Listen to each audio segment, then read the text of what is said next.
morning. I'm Steve Highsmith. There are people who think it's funny to dress up in blackface as Trayvon Martin. There are models and actresses in Europe and America who think it's cool to dress up in brownface or blackface.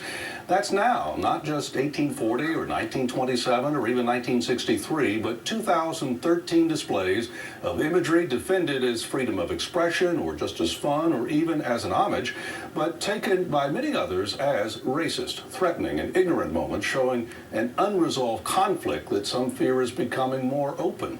With me now are Frank Farley, professor of education psychology at Temple University, an expert in societal psychology, as a former president of the American Psychological Association, and Dion Lassiter, president and co-founder of Black Men at Penn School of Social Work at the University of Pennsylvania School of Social Policy and Practice. Thank you both for being here. Thanks for having us. Chad, these recent incidents, do you look at them as just blown out of proportion because we see everything today, or are they evidence of something larger? Evidence of the fact that we still have a long way to go before we proclaim that we're post-racial. I don't find it funny at all. It's very troublesome, it's very problematic, and it's deeply rooted in the psyche of white supremacy. From a historical standpoint, it reminds us of D.W. Griffith's Birth of a Nation and white folk being placed in blackface and making a mockery of the dehumanizing African Americans. And I think what we can do is use this as a teachable moment to really discuss why is it that some whites feel as though they can make a mockery and use black bodies in position to white bodies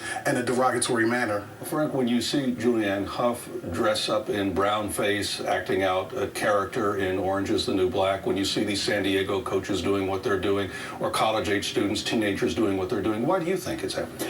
Well, I think in some cases there's racism, yes. In other cases, just ignorance. You know, they don't realize the history of blackface. Blackface is an unacceptable image, just like the Nazi swastika in American culture. These are unacceptable symbols. But a lot of young people these days really don't know the history. They don't know Jim Crow. They don't know Birth of a Nation. They don't know Al Jolson and Eddie Cantor and Stepin Fetchit. They have no idea about all that history. And that ignorance becomes problematic at the fact that they don't know it. But that's what racism is. It's based on ignorance. Right. It's based on a xenophobia. It's based on the nihilistic threat that you can put blackface on your face and think that it's okay, and that it happens at Halloween time. It happens multiple times. Work through, if you can, the 1840s up through 1927. If you have the minstrel days, it was the most popular entertainment of the mid-1800s, and then vaudeville was still, blackface was still popular in vaudeville. And then there was Al Jolson, 1927, the jazz singer, the first talkie. Why was that happening? What were the ingredients that made that acceptable? White supremacy, but that's just really easy to say. So yeah, but go drill down deeper than that. Yeah, was it working class white people who didn't have good lives, who had to somehow make themselves feel better? I think it was a combination of things, and digging deeper is very complex, but I think what you had individuals who felt as if they weren't really respected, and so they had to dehumanize someone else. That whole theory of the scapegoat hypothesis, in which you put someone else down at the expense of making yourself feel good. But I also think it was to dehumanize and degrade African Americans, and really to justification of nationalization of slavery. To entertain white people. And that's what D.W. Griffith's Birth of a Nation was. Oscar Micheaux comes back with Birth of a Race, and he shows the humanity of African Americans, even during the time of slavery. The whole Tom, the whole Coon, the whole Stepin Fetchit, the whole Pickaninny. It was really to show that African Americans, who were called Negroes at that time, or colored at that time, were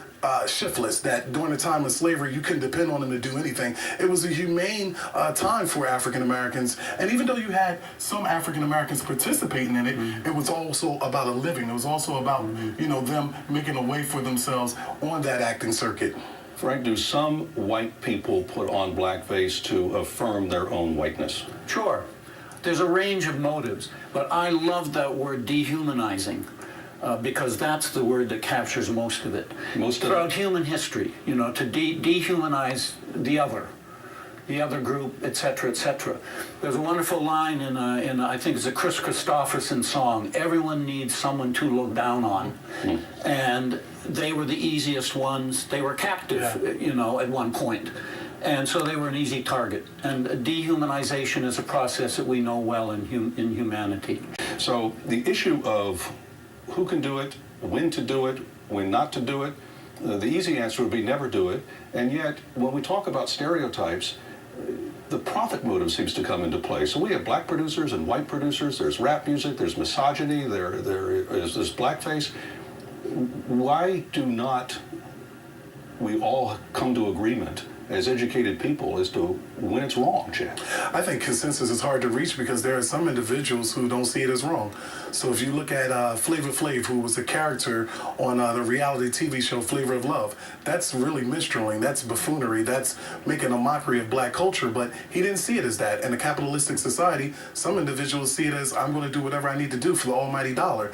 I think also there are some forms of hip-hop that do a lot of minstrelling and a lot of just disrespect of black culture. I think ultimately the thing that I want to look at is how is it that on majority of our college campuses we have courses on multiculturalism, we have courses that really talk about race relations, and there are young people who are actually maybe sitting in these courses and not learning anything. How can you not know in the year 2013 that this is inappropriate behavior? Professor Farley? Well, they can't know everything, and they're loaded up with a lot of curricula, as we know.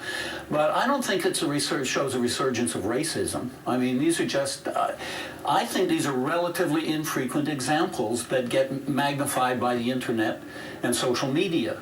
But my gosh, I think if you stand back and take a look at America now versus America in the time of D.W. Griffith, we've come a long way on the racial front.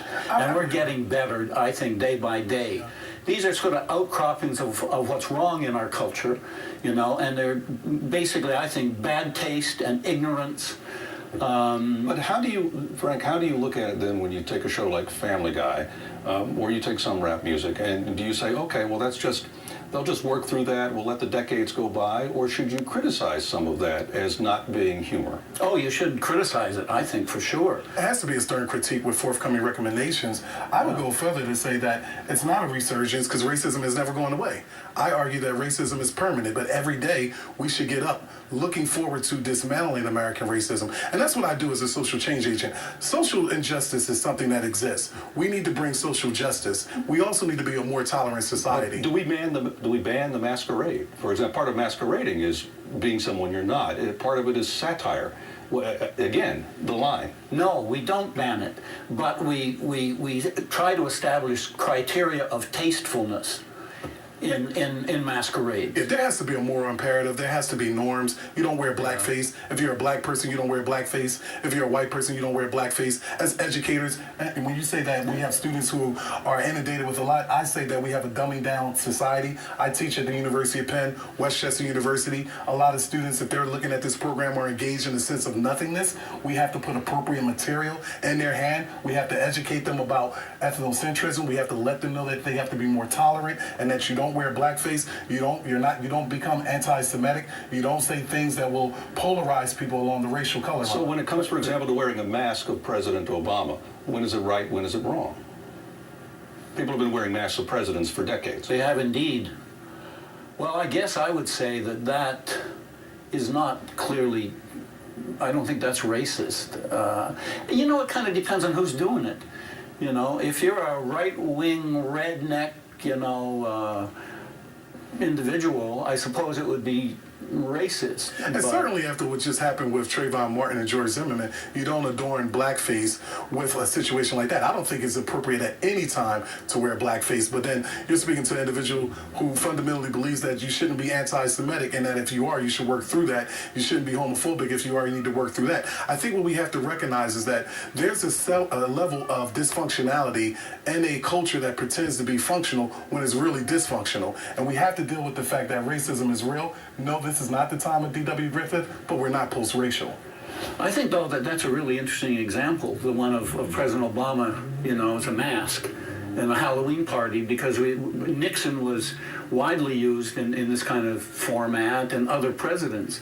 And so is it in fact racist to not use Obama as we've used Nixon, as we've used JFK and Bill Clinton and so on and so forth? There are always masks of presidents that are used. So you could maybe turn it on. I have to leave it here. So the answer is a lot more education and awareness and fighting ignorance and also taking a chill pill at the same time. A combination of all. Both. Got it. Yeah. Thank you, gentlemen. Appreciate it. Thank you, We'll continue.